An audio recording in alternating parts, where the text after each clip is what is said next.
Good evening, everyone. My name is Appio Hunter, your happiness champion and host for this evening's webinar, Bust a Move, Leave a Job You Hate. When I first saw the title of this, I was like really excited because I'm like, oh yeah, this is going to resonate with a lot of folks.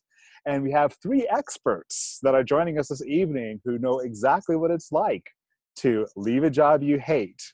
Our first expert this evening is Craig Wetter. Craig currently lives in Lexington, Kentucky with his lovely wife, Vanilla, who is in the audience tonight. Craig is an inspirational speaker, workshop leader, trainer, life coach, filmmaker, and producer, and musician. And in a previous life, he was also an engineer for 25 years. That's amazing. Well, Craig has a passion for following the hero's journey, and he now inspires others to take their own journeys, showing them how to make their quantum leaps into their dreams. Craig can be found on Facebook at New Hero Rising. Our next panel expert is Andy Grant. Andy Grant is a best-selling author, speaker, and transformational energy coach. He's been an entrepreneur since age 10, and he once won a job quitting competition. I have to hear that story, Andy. And 2 years ago, he walked away from a lucrative six-figure job in high tech. You can learn more about Andy at navitascoach.com. And then our final panelist and expert is Brad Hudson. Brad, who is currently 58 and a Boston-based shamanic practitioner and teacher. He's a multi-dimensional energy healer, a transformational life coach, Amazon best-selling author, recording artist, ordained minister, and cancer survivor. He spent 35 years in the content merchandising business, and in January 2014, he walked away from the company he founded 20 years ago, to pursue a path as a full-time healer and teacher. Wow, what an amazing group of talents that we have with us tonight, and what an amazing man. I'm not sure how you guys are able to wear so many hats, but I'm anxious to hear about it. So without any further ado, I will turn it over to you guys. Craig, why don't we start off with you and we'll just go from there. Yeah, absolutely. Thank you, Appio, so much. I'm excited to be here. I'm excited about the topic, and I'm excited to share my story. And the timing of the story is, it was the beginning of 2014 when I left my 25-year engineering career with the desire to enter into a more heart-centered, inspirational profession. And the first point I want to make is a little bit of a disclaimer, and I know the title of the webinar is Leaving a Job That You Hate. But the first point I want to make is that I really didn't hate my job. And I guess a point that I want to emphasize is I think that if you find yourself in the position of actually hating your job, that's a little bit dangerous. We've all probably heard the phrase, what you resist persists. And so the first challenge would be to try to not come from a place where you actually hate your job. I believe that to truly manifest the vocation of your dreams, that it really needs to be more about what you're going to as opposed to what you're leaving. And then the other point is too, if anybody from the company that I used to work from sees this or hears that, I'd really hate for them to think as though I hated my job. Really what it was is a realization that I had changed, that my desires had changed. And one of the temptations, I think, when you're in a job that's not satisfying you anymore is to sort of vilify the job or your current employer. And I find that that's really, really not necessary. In fact, I'd like to make a point that about 6 months before I left my former engineering profession, and that was also 3 months before I realized that I could leave, that the circumstances were such that I could leave, I realized that I was so unhappy that I ran the risk of manifesting another career where I was equally unhappy. So I had a 50-minute commute to work each day and then 15 minutes back. And I established what I called a 30-day Be Happy Now experiment, because I realized that in order to manifest happiness, I really needed to try to be happy in my current circumstances. And although I can't say that it was 100% successful at being completely happy, but I did sort of calibrate myself and learn how to be satisfied with what my current job was, and also to focus more on what I wanted to do as opposed to what I wanted to leave. So that's really my first piece of advice for anybody out there who's dissatisfied with their job. Try not to grind against your current situation.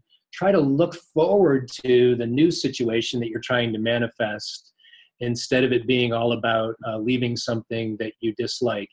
And I acknowledge that that's a challenge. It was a challenge that I had to face every single day. And even if I had calibrated myself nicely the previous day, I really had to do it the next day and every day in order to have as positive a perspective on a job that I essentially wanted to leave. So one of the I think the topics that we were asked to cover is, what were the signs that this is a profession that I really wanted to leave?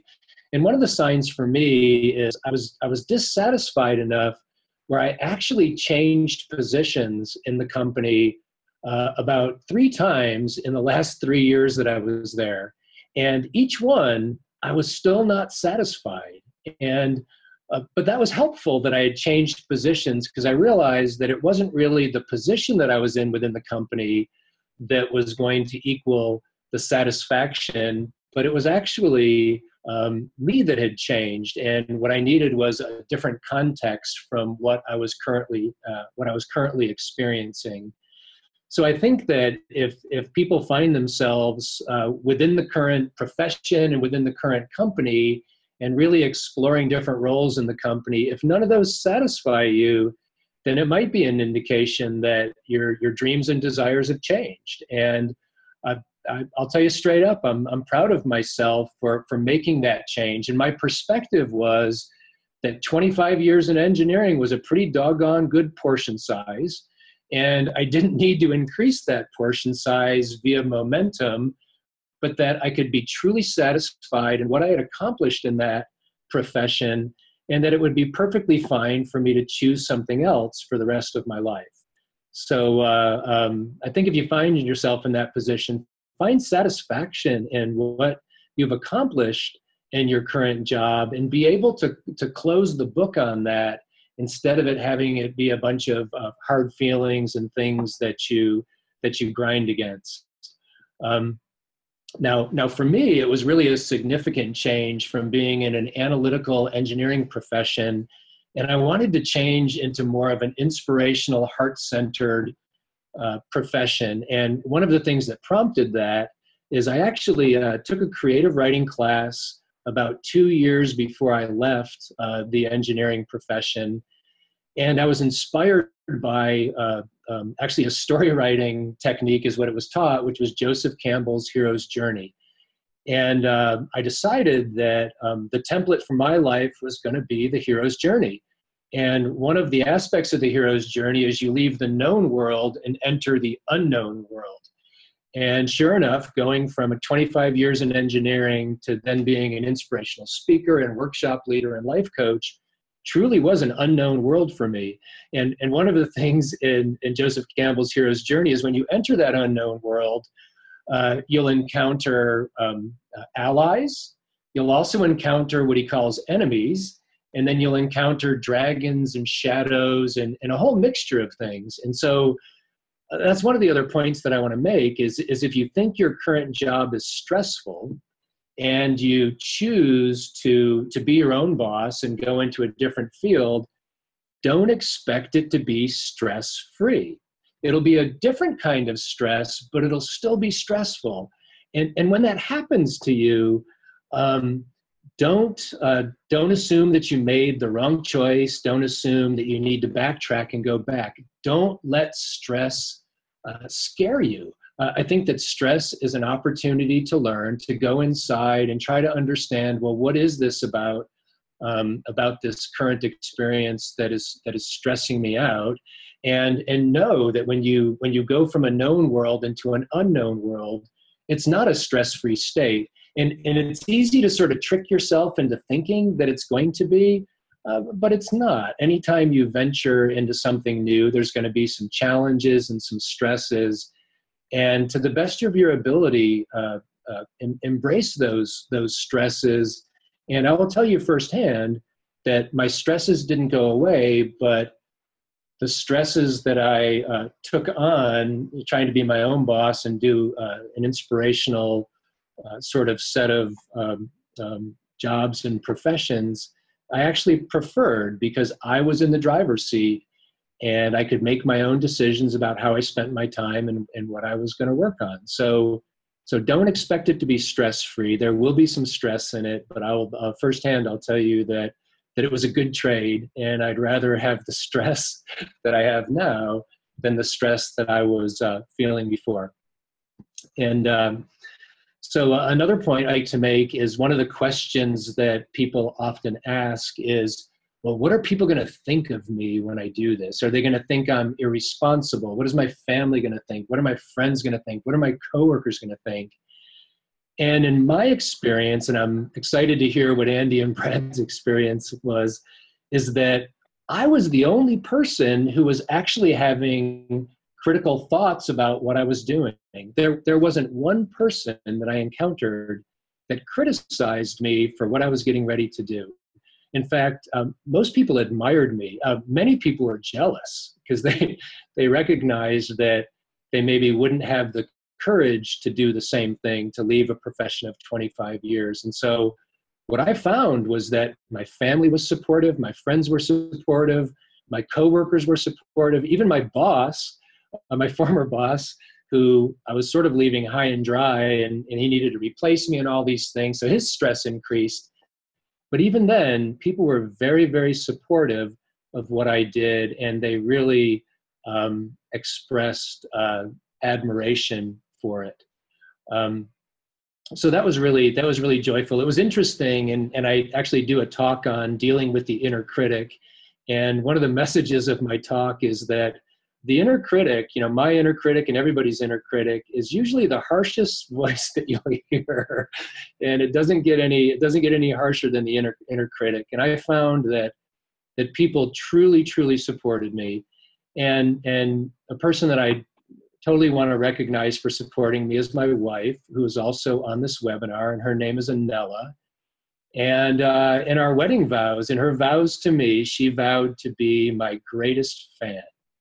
And that's been my experience. And there's nothing that can support that. So if you're looking to leave your current job and become your own boss, you have fans. You absolutely do. So find them and believe them when they tell you that they're your fan. And when you experience a little self-doubt, go to one of your fans, like I go to my wife, Anella, and she pumps me up and she believes in me. And it really feels like something we're doing together, as opposed to something I'm doing by myself.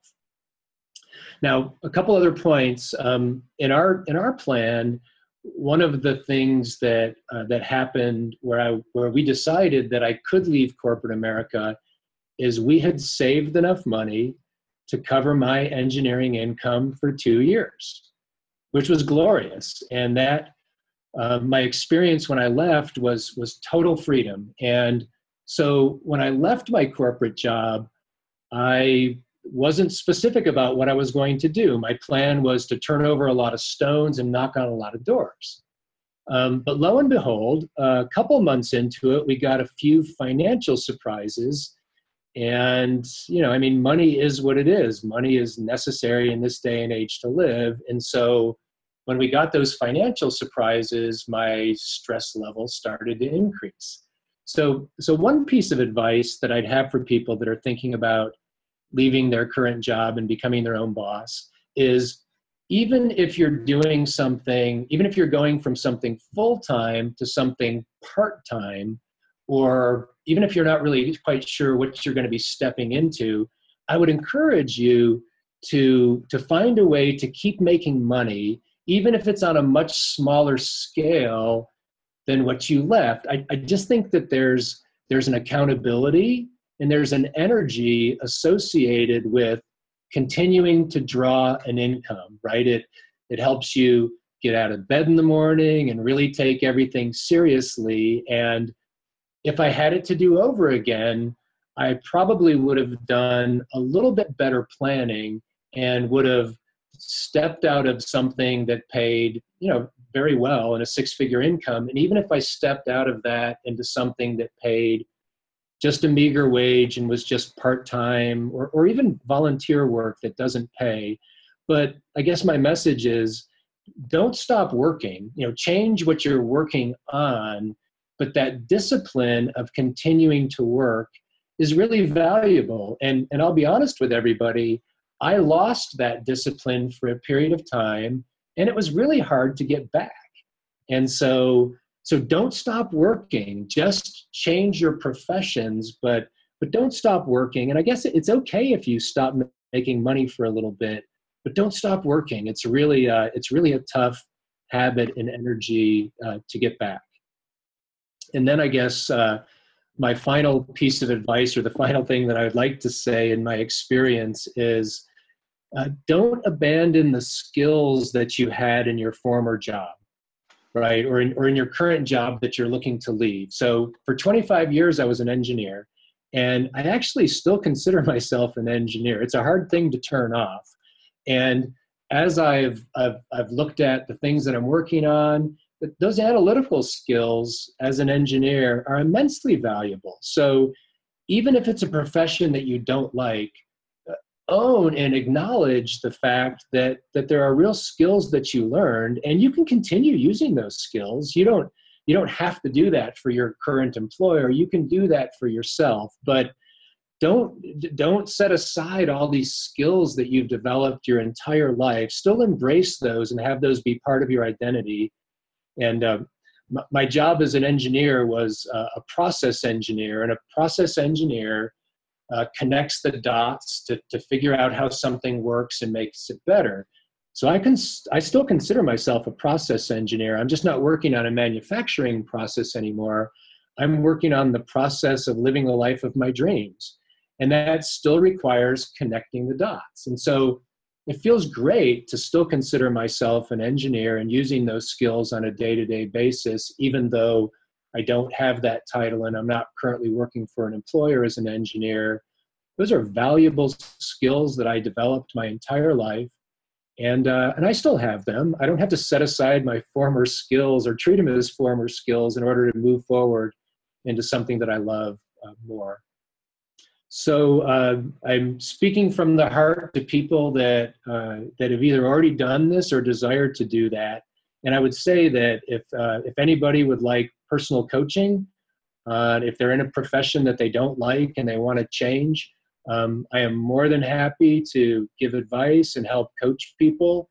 And you can reach me at craig.wetter@gmail.com, and I'd be delighted to share my experiences at greater length and to give people help in their current experiences. So thank you for the opportunity to share, Appio. Awesome. Thanks, Craig. That's really interesting. Some very valuable points. Thanks so much. Mm-hmm. Well, Andy, why don't we toss it over to you next? Super. Yeah, I've got a little bit different story from Craig. As the original title of this webinar is How to Leave a Job You Hate, and I did hate my job, or at least I believed I hated my job. And that's kind of my first tip, is that if you're in a situation and you're sure that you hate your job, make sure that's what you hate. Because for me, it was that I actually hated myself. So wherever I went, I was going to hate the job because I hated me.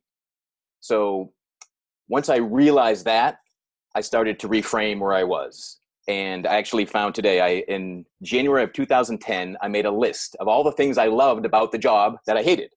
And it made me reframe the whole process. And I discovered that I, had such great freedom and it's this flexible schedule. And I actually liked some of my coworkers and I actually liked a lot of what I did. So I realized the biggest trigger to me was just nonstop getting emails from idiots. And it would just frustrate the hell out of me. And I'd be like, why won't these people learn? Why do they keep asking me the same question? This is driving me freaking nuts. So I finally slowed down and realized maybe it's me. Can I improve my communication? Can I improve my teaching? So once I reframed that, I took every frustrating opportunity, everything that made me say, I've got to quit. This is horrible. This place stinks. It's all you people, right? And I took responsibility for it. So I took each interaction as an opportunity to train people how I wanted them to work, how I wanted them to work with me going forward. So I ended up creating a job I loved out of the job I hated, out of a job I wanted to quit for years and years. I made a situation that I enjoyed, and I discovered that I loved teaching. And so I used the current workplace. I took advantage of opportunities to present, to train, and to teach, to practice my presentation skills, to practice my speaking skills.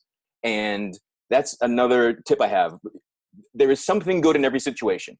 There is something about the job that attracted you to begin with. There's at least, maybe if it's only the coffee break with your buddy where you make fun of everybody. There's something about each day that brings a smile to your face, has you something to enjoy. So focus on that and try to build it out. And if you don't like the job, the tasks you have, suggest ones you do, right? Bend the job. Don't just sit in the box that you're not comfortable with, that you don't like. So find the skills you like, make the list of things, find the hidden nuggets, find the aspects you actually do like, and try to expand on them, focus on them. So by the time I did leave my job, I actually liked it, right? And I had liked it for years. I had reframed the position. Other friends, they'd, how you doing? I'm like, great, how's work? Oh, it's awesome. I'm like, oh, did you get a new job? Like, no, I got a new me, right? And that's really how it worked. But in my final months, and this is common for a lot of people, I'm sure, I had one manager that I really clashed with. Like, we did not get along at all. And it was set up badly. Like, I know it was destined to be kind of my final straw because I ended up reporting to this person and no one told me that I reported to this person. So suddenly someone's talking to me like they're my boss. No one had told me that they're my boss. So it was very awkward and strange from every conversation until months go by and someone, oh, I didn't tell you, you got reorged and yeah, you report over there. Like, no one told me that. That explains a little bit about this awkwardness. But every time that I was furious and so frustrated and clashing, I would say, thank you, universe, for again pointing out that I meant to leave. So by the time I had made this safe, comfortable job that I liked 90% of the time, and I wanted to leave, that's when I knew it was time. All the times that I wanted to quit and just say, screw you, I'm out of here, I want to live a big messy hole, and you're never going to figure out how to fix me, and documentation is going to take 5 people, 10 years to figure out everything I was doing here.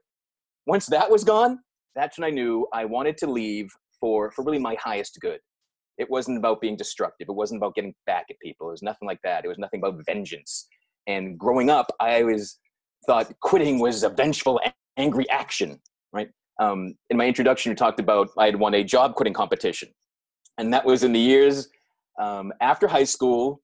I was not fond of myself. I was afraid to go to college. I graduated 4th in my class, but I thought I was just, the king of the stupid people. I didn't believe I was intelligent. I thought I would go to college and just be laughed out of town. So I ended up just taking lots of temp jobs. And most of those temp jobs stunk. And I'd quit. And me and a buddy ended up, by happenstance, and maybe in a week and a half, we'd each quit like 4 jobs. We said, like, how far can we go with this? So we decided to make that summer the summer of jobs, and whoever quit the most jobs would win. And you had to apply, you had to get hired, and you had to show up. You had to get hired. Sometimes we needed money, so sometimes I'd keep a job and we'd show up for 3 days, maybe a week max. If we both got sent to the same temp job, we'd work longer. But I had walked out and quit on factory jobs at the first coffee break. The horn blow. It was like an episode of I Love Lucy. It's a packaging assembly line, and I'm messed up, and the guy leaves me alone, and packages are falling down, and the assembly line's freaking out, and they blow the whistle for the first coffee break. I'm like, and I'm leaving. I'm going home. And the guy's like, where are you going? I'm getting my butts out of my car. I don't smoke. I'm just like, got in my car, drove home. Oof, that's enough. Another job that I quit, I got hired to be a security guard. So I got hired, I got my assignment, I got my uniform, I put on the uniform, took a picture. That was my proof. And then I quit. So that was the love of quitting was born in me at that time. But eventually I settled down, and the job in high tech that I left, I did work there for 14 years. So I got all my quitting out of my way when I was like 17 and 18 years old. But that's the full story of that. And I know I won, and I think I ended up with having like 32 jobs over the course of one summer. Yeah. But so yeah, the big thing to me, the biggest advice I have is there's some aspect that you like, and recognize, the frustration and if you're calling something hatred, really look at it and see, what is it that you're hating on? Is it really the job? Every finger that points out, there's 3 pointing back at you. So look at that. Look at yourself in the mirror and see what's all this anger? What's this frustration about? Because for me, it was about me. It wasn't about the job. So if I had quit a job in that anger, gone to the next one, I would have been in the same situation, right? The old saying, wherever you go, there you are. Well, if you're a miserable bastard to work with, wherever you go, there you are. And that's what I was. But there are skills you can utilize. You can take whatever job you're in and make it something to be your next platform. Make it something you can grow from. Make it not be a miserable experience. And then again, I knew it was time to go when I had a safe, comfortable job that I liked, but I still felt called to something else, for something more. And I thanked that job, and I thanked that manager for every interaction that was bad, because again, it was another reminder, you're not supposed to be here. You got bigger things to do, and it's really time to get out there and do them. But the reframing I had, my monitor was covered in little notes like this. This says, I love my job. My work is fun, creative, and valuable, and work is a joy. And I wrote this on a day I did not believe any of these things, but this is what I wanted to be true for me. So, I surrounded my monitor with affirmations and reminders. I just had faith that I was not born to just be in a position that I hated. I knew I had the power to change that, to adapt that, to stretch that out. So that was the big thing. But yeah, if you think you hate something, really take a closer look at that, because we're not meant to do that. And for me, it was a lot of the feeling trapped, right? I felt stuck, and because the job was great. Even when I didn't like it, I worked from home. I had a flexible, easy schedule, like most of the people I dealt with. So I felt like I was ruined. I can't go work at a regular company. I have to go to an office. I'd worked from home for 5 years. Like I'm spoiled. But now I work for myself, and I still work from home. Hey, it all works out. And I do a lot of teaching, which I did not realize I liked until I took the opportunity to realize the frustration I was making for myself in the job could be corrected by my trying to teach my coworkers, right? So that's my biggest ahas and things to share. And if anyone has more questions for me, I'm glad to answer things anytime going forward. I do hear from a lot of people from my prior company asking what I did and how I did it. And you can reach me at andy@navitascoach.com. That's NAVITAS coach.com. That's really awesome. I was sitting here doing some quick math in my head, and I think that if it was a 2-month vacation, you had on average a job every 2 days, right? Yeah, it was over 3 months. We had June, July, August was the competition months. Okay. And yeah, and I think I might have quit 3 jobs in one day once. So wow. I knew a guy who went on 3 different dates with 3 different girls in one day. That's a whole different story. We got to combine those. Yeah, exactly. And well, I do live in Utah, so that brings up the whole other. But we'll save that for a different webinar. Yes. Well, that's really awesome. Thanks so much. And Brad, tell us your story. You were telling us a little bit about it before we started, and it's interesting. So, thank you, Appio. It's wonderful to be here. And, Craig and Andy have incredible stories, and mine's just a little different. I walked away from a job I loved. I'm 58. I have been in the concert merchandising business for 35 years. When I got out of college, I toured with bands all over the world selling their T-shirts, most of the major acts in the 80s. I did that from 80 to 92. And then I moved to Boston and started my own company doing that. And I found that I was the managing partner. I had 2 other partners. There were 3 owners. And we were very successful.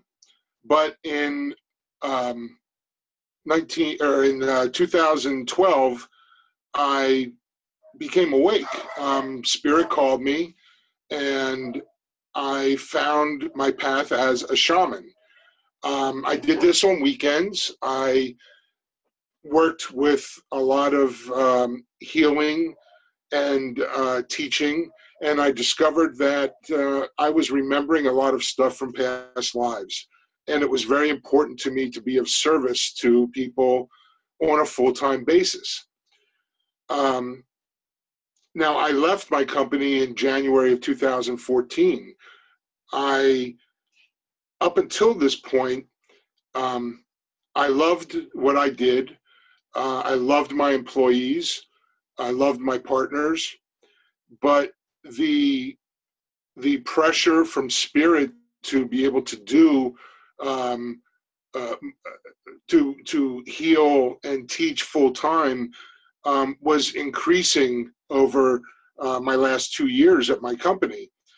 I've found that when it's time for a change, Spirit comes, or the universe comes and begins making things different for you, and you begin to feel a little uneasy, and you know that there are changes on the horizon. You're not sure exactly what that entails, but the universe will kind of ramp that up and make things more and more difficult if you're not listening. And sometimes you get forced out. Now, for me, I had cancer in 2013. I had kidney cancer, lost my left kidney, and I was also in the hospital for some heart issues. And it was a situation where I knew I was becoming more and more uncomfortable in my role running my company. I didn't feel quite as effective. And my partners saw what I was going through, and I was blessed with two of the most wonderful guys as partners that I could ever ask for. And December of 2013, I was talking to my partners, and I said, guys, I'm going to leave. And they were not real surprised. But the way the universe works, the very next day, our controller called and wanted to know how she could buy into the company, that she had been with us since the beginning for over 20 years. And she wanted to take an ownership position. And I said, well, it just so happens that 40% of the company is available. And she bought my shares, which gave me enough money to spend the next 2 years getting my shamanic practice off the ground. So, it's all about that manifestation stuff, that I put it out there to the universe. Well, first I listened to the universe and realized it was time to finally go for real, and put it out there. And sure enough, the universe responded almost immediately with the perfect solution that I would never have thought of in a million years, and provided me with the capital to get my healing practice started. So I spent most of 2014 taking a few extra workshops here and there, doing a vision quest in Utah, and some traveling, so that I was ready to start my healing practice in that November. So, one of the things, even if you love your job, you still may be called to leave it. If your path is changing and you don't realize it, begin to look at all of the details around you. That if things are starting to go wrong, basically, that is the universe nudging you, saying, hey, wake up. It's time for you to do something else. And for me, it was, the universe taught me how to listen to my heart. and listen to that voice, that inner voice that comes from my higher self. I needed to do something that brought me love and joy to my heart, that made my heart sing. And that was the healing. I'm very fortunate that Spirit brings me more and more information about healing on a regular basis. I've become a very powerful healer, and it's wonderful to be able to help people out when they come to me. It doesn't matter what it is that you go to, as long as it makes your heart sing. And you will know because of the joy that you feel. Everyone around me thought I was freaking nuts. I came home the day that I quit my job. I came home and my wife said, "How was your day, dear?" And I said, "I quit my job." And she said, you can't quit, you own it. And I said, "Not anymore." And so it was a surprise to her. It was a surprise to my friends. It was a surprise to my father and my siblings. But I've never let other people's opinions sway me. One of the greatest quotes I've ever heard is, how's it go? "It's none of your damn business what anyone else thinks of you." And I live by that. And I also realize that when you are called to walk a different path, that the amount of support that you have, that the universe provides for you, is absolutely incredible. I've expanded my shamanic practice to include angelic work. The angels are wonderful. I ask them for support constantly. Of course, we each have a team of angels and a team of guides that are with us full time, and all we have to do is just ask for help.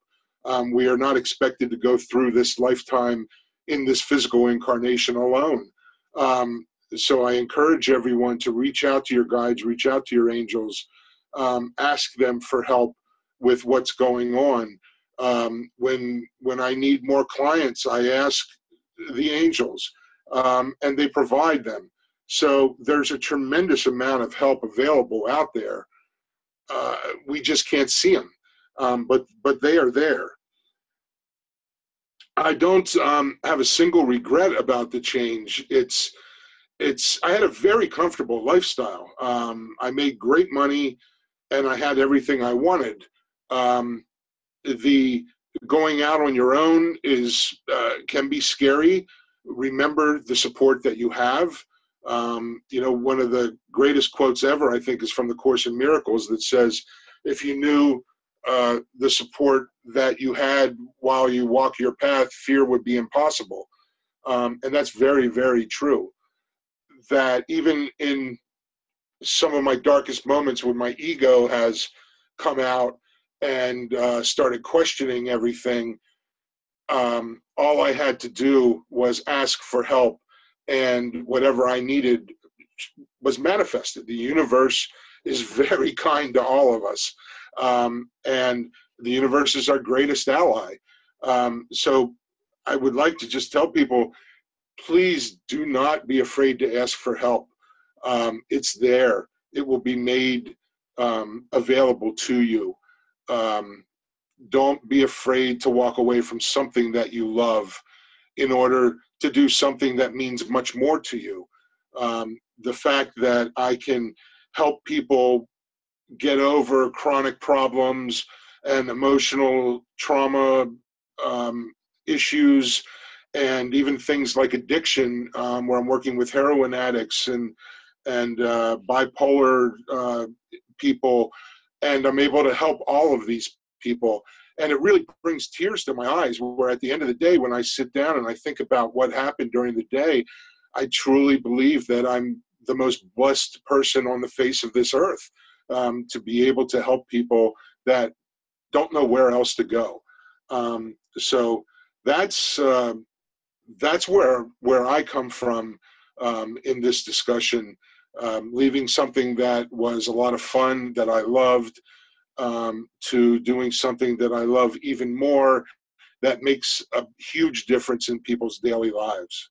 My website is littlefroghealing.com, and I can be reached at littlefroghealing@gmail.com.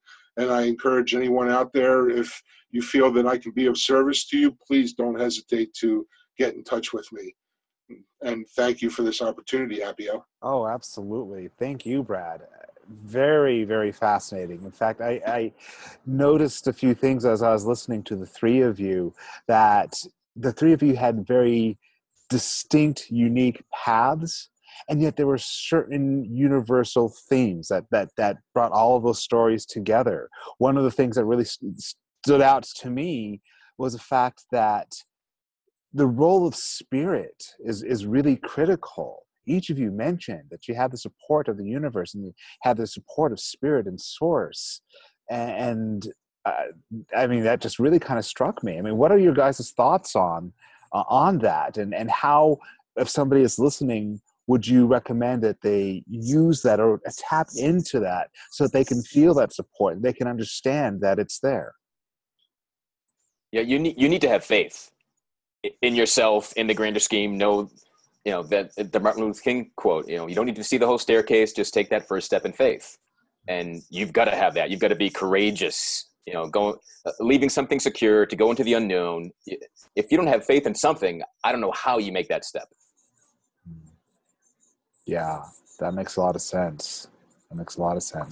Yeah, I agree. I agree, Andy and Appio, and I think it falls in my theme under having enthusiasm for what you're going toward instead of just hard feelings about what it is that you're trying to leave. So taking inspired action and recognizing that you are supported, and sure, it's maybe a little brave, and some people say it's taking a risk, but there's nothing greater than taking inspired action and having steadfast belief that what you're doing is right.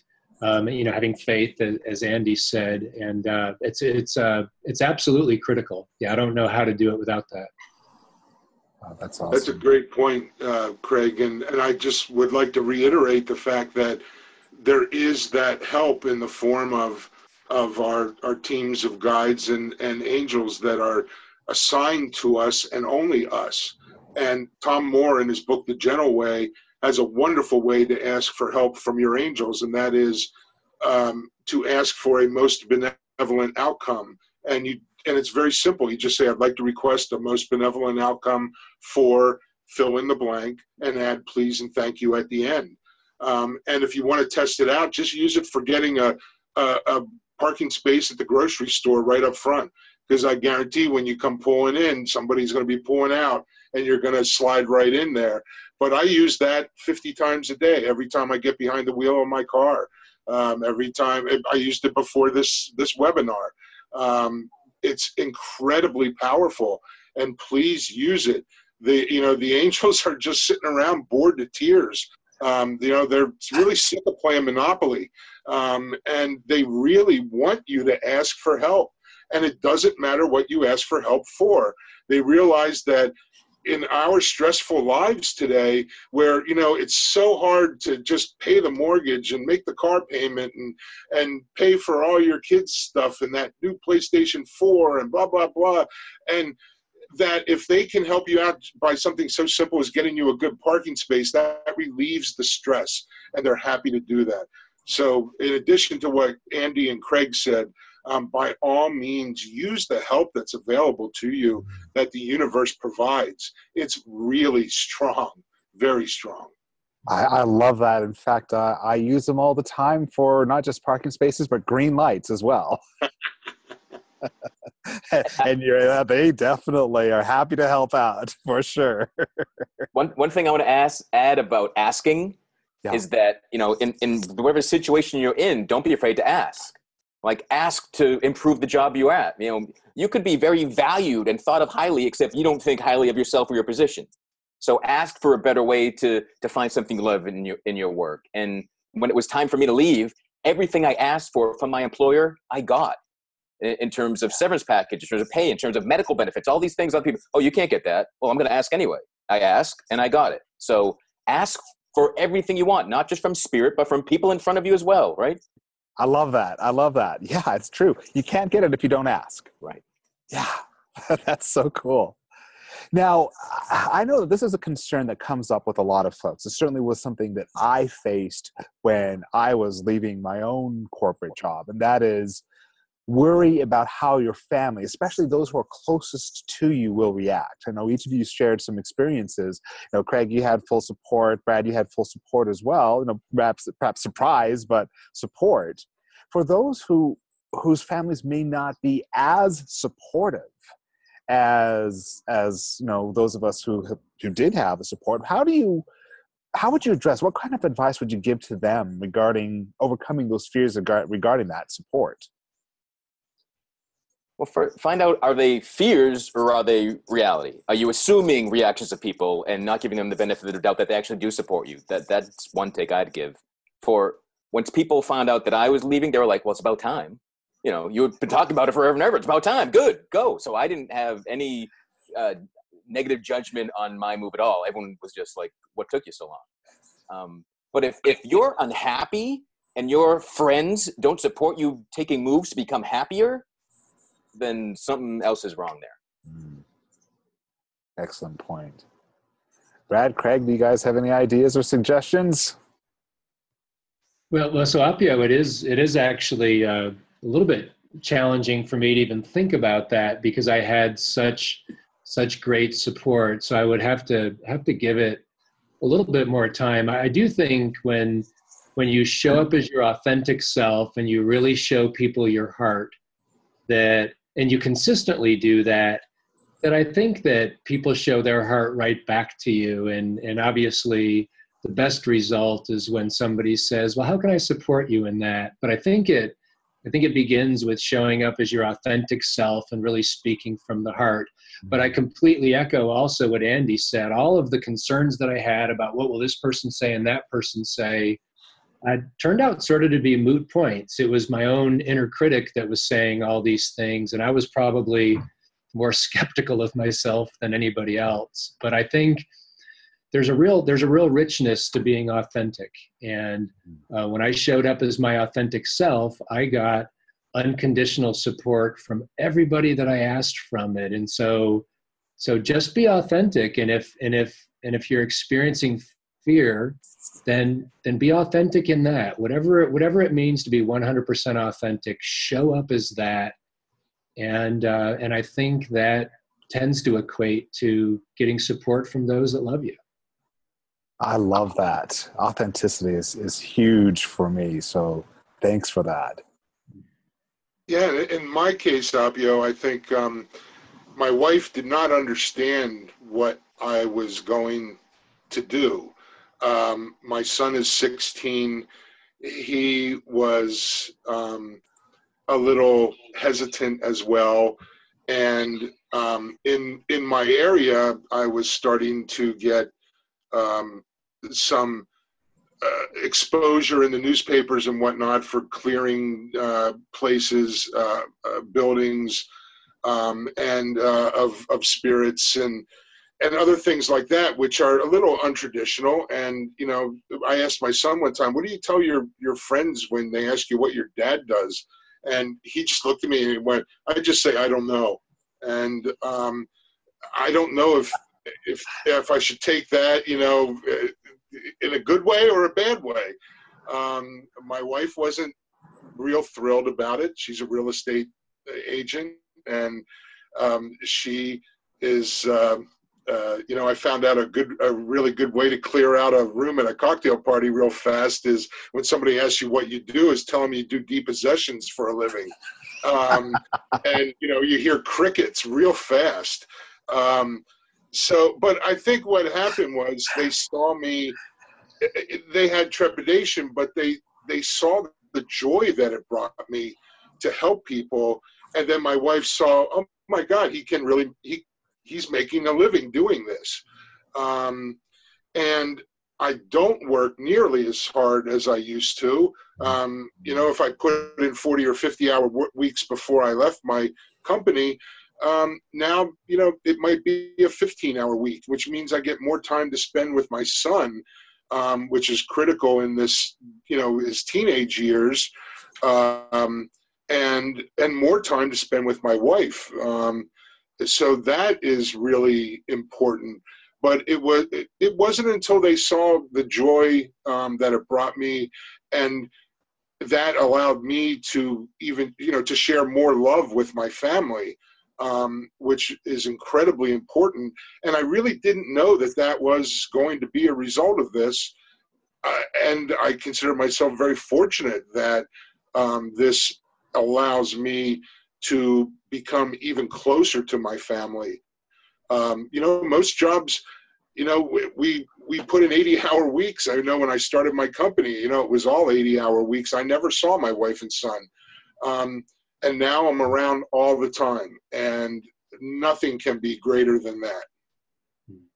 Yeah, I like that. And I have to say that the same feels true for me as well. In fact, my dog has gotten so used to me working from home that when I leave, he literally goes into like this funk. He gets depressed.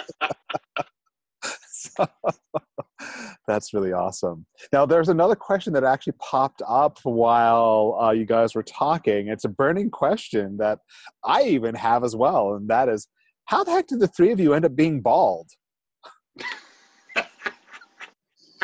That's another sign that it's time to leave your job. That's right. I think we could probably all testify that predated us going out on our own and being our own boss. And I tell people it's my flesh tone highlights. I don't use the word bald. That's great. I like to joke that, the reason why I keep my hair cut so short so that if I get frustrated, I'm not tearing it out. So you guys have one up on me there. Actually, there is one other question that popped up, and this is something that you mentioned when you were talking, Craig, and that is about retaining any skills that you have and practicing them and using them. That just kind of rang a bell for me because, for instance, when my last corporate job, I was the chief presentation designer at that job, and I loved it, and it was something great. And shortly after I ended up leaving, I ended up translating those skills and using them to do some freelance presentation job work on different slideware, and it brought in some income while I was in that transitional time. So Brad and Andy, did you guys have any additional skills that you find that you are now using, that you translated from your old jobs into your new lives? I actually have a lot of them. Okay. So I worked in social media, video, and web design for 20 years. Now I teach entrepreneurs how to master social media, and I do web critiques, and I teach video classes. And so everything I used to do that I thought I was done with, I now bring it to a different audience. So yeah, we all have expertise and skills that, don't discount it. Don't throw that away. You can repurpose every aspect of yourself. That's awesome. And actually, I had another question that popped into mind and just went away. So obviously, it wasn't a good question. I needed to answer it. So, are there any parting tidbits, pieces of advice that you would give folks as far as who are considering and really being called by their higher selves to follow that path? Yeah, I would add one thing. I'm a very black and white thinker. It's all or nothing. So I thought I have to quit this job to go do what I really want to. In hindsight, I realized, I could have done both. I could have made it an easier transition. So that's the one thing I would point out. Because especially if you're working 80 hours in a job you don't like, but you don't want to work less than 80 hours because then you might lose your job. Well, if that's what you want, work less, work on the part-time business, and just make your off-ramp. It doesn't have to be this drastic cutoff. Do both. Awesome. Yeah, actually, I would agree with that 100%. I think orchestrating a transition and sort of a graceful transition is really wise. I had a job that where there was not a lot of work-life balance. We had a lot of plants that were in Asia, and so I was in conference calls at night 3 or 4 times a week, and so that made it challenging.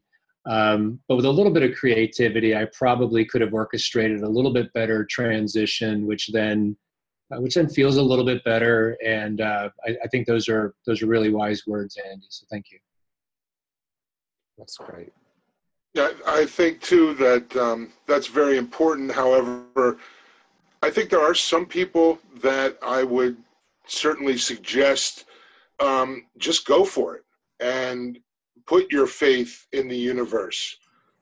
When you have 100% faith, the universe never, ever lets you down. And in order to do that, you have to deal with that pesky ego. And, I gave mine a name and I put him in a box when I don't need him. And then I let him out of the box when it's time to let him have his time. And, we'll have a margarita and sit down and talk about things. But it's really important to not listen to the ego. If it makes your heart sing and you have the faith in the universe, it will be brought to you. I am living example of that. I had no plan when I left my company, except that I was going to start a healing practice. And the places that it's taken me and the people that I've met, including everybody here,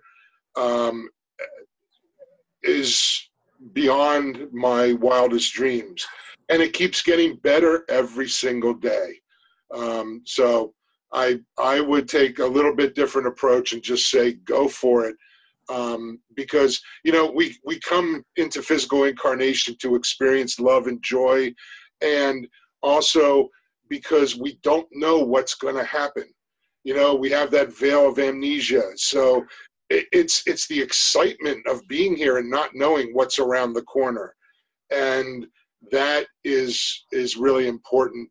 I find as I get older, I want to be surprised and I want to experience that joy of surprise. So that's what I would add. Great words of wisdom from all of you guys. An amazing experience here tonight. Thank you so much. I've learned a lot. I really have. I'm certainly hoping that those who have been able to attend the live webinar have been able to do so as well. So just think about it, folks. If you are feeling called, if you feel like you really want to take that next step, do so and listen to these guys. They've done it. They are real experts. They live it. They breathe it. And gosh, what an amazing panel that we've had. So thank you, Craig and Andy and Brad. Love you guys. You're absolutely incredible. Thank you, Appio. Absolutely. The rest of you, have a great evening. Take care.